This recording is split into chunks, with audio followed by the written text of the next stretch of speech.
Before there were prisons, before there were courtrooms, before there were laws carved in stone, there was a crime scene. No blood, no weapon, no witnesses. Just one choice made in secret that the Bible says broke the world, and it has a name: sin. But what is sin really? Is it just doing something bad? Or is it something older, darker, and far more specific? Tonight, we open the oldest case file in human history. Welcome to A Veil of Crime. If you love Bible mysteries, historical crime, and stories where the past still bleeds into the present, subscribe right now. And if you want to support the channel, you can buy me a coffee. The link is on my channel page. Now, let's define the crime. When most people hear sin, they picture a list. Don't steal, don't lie, don't cheat, don't whatever. But the Bible gives a sharper definition, one that sounds like law. In the New Testament, one of the cleanest lines comes from First Epistle of John, chapter 3, verse 4, which says, "Sin is lawlessness, a violation of what's right. Not just oops, not just mistake, but crossing a line. And the word itself tells you what kind of line it is." In the Old Testament, the most common Hebrew word for sin is chata, a term that literally means to miss the mark, like an arrow that veers off target. In the New Testament, the Greek word is hamartia, and it carries the same core idea, missing what you were made for. So biblically, sin isn't just a list of bad behaviors. Sin is deviation, a moral misfire, a choice that misses what is true, what is good, what is holy. And here's what makes it feel like a crime case, because in the Bible, sin doesn't just stay private, it spreads. Historically, the first sin story is found in Genesis 3, written in the world of the ancient Near East, a time when people understood life through order versus chaos, boundaries versus collapse. In the story, the boundary is clear: don't eat from one tree. And that might sound small until you understand what it represents. This isn't about fruit, it's about authority. In the ancient world, kings were seen as the ones who defined order. In Genesis, God is presented as the ultimate authority, the one who defines what is good. So when the first humans reach for that boundary, they're not just breaking a rule, they're taking the role of judge. They decide, I will define good and evil for myself. And that is the moment sin becomes a criminal act in the biblical sense. Not because it's petty, but because it's a rebellion against moral order itself. Then comes the immediate consequence, classic crime story escalation. Shame enters, they hide. Fear enters, they run. Blame enters, they point fingers. Separation enters, relationship fractures.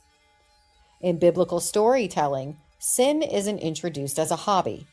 It's introduced like a toxin, a contamination, and just one chapter later, it becomes violence. Genesis 4 gives us the next file, Cain and Abel. This is where the Bible shows you what sin does when it's fed.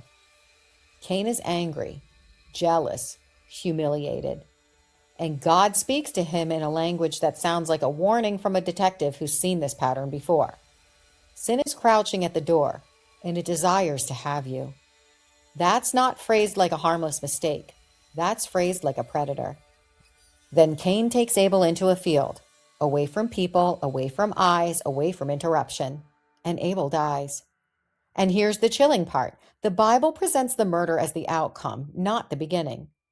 The beginning was internal: anger, pride, resentment, the refusal to master it. That matches what later biblical writers say directly. James chapter 1 describes desire conceiving, growing, and giving birth to sin, and sin growing into death. In other words, sin isn't just an action, it's a process, a pipeline. And once it becomes normal, it turns into something societies have always feared: violence without restraint. Here's where the historically accurate part matters. The Bible didn't appear in a vacuum. Ancient civilizations already had legal codes, like the Code of Hammurabi, that defined theft, assault, false witness, and punishment. But those laws focused on maintaining social order. The biblical concept of sin goes deeper. It claims that there is moral law even when no human court is watching. That's why the 10 Commandments weren't just don't do crimes. They included things like don't covet, internal, honor God, vertical, keep truthful witness, social, don't use power to exploit, justice. Biblically, sin is what happens when humans break alignment with God and with each other. And historically, that framework shaped Jewish life for centuries, especially in the Second Temple period when debates about purity, justice, and righteousness weren't theoretical.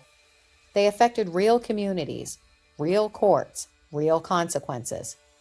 By the time of Jesus in the first century, people argued over what sin even meant. Was sin primarily breaking Torah? Was it corruption of the heart? Was it oppression and injustice?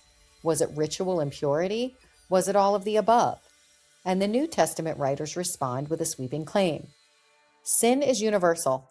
Everyone misses the mark. Romans 3:23 says all have sinned and fall short. Not some, not the worst people, all. And that's the twist ending of this episode. Sin isn't just what criminals do. In the Bible, sin is the root behind every crime, and it lives in ordinary people first. That's why the Bible treats sin like the hidden beginning of every case, the motive, the trigger, the fracture. So if we summarize the evidence, sin is missing the moral mark, crossing a boundary, lawlessness, a rebellion of authority, a process that escalates from inside to out, the root behind violence and injustice. And the Bible's most unsettling claim is this: sin doesn't only create criminals. Sin creates a world where crimes become inevitable. If sin is the first crime scene, then every act of violence, betrayal, greed, and cruelty is just the later chapter of the same story. And that means the question isn't only what is sin, it's what does sin do when nobody stops it? If you want more Bible-based cases told like a true crime file, subscribe to A Veil of Crime. And if you'd like to support the channel, you can buy me a coffee. The link is on my channel page. Because new case files are coming, and some of them are older than history itself. Thank you for watching A Veil of Crime.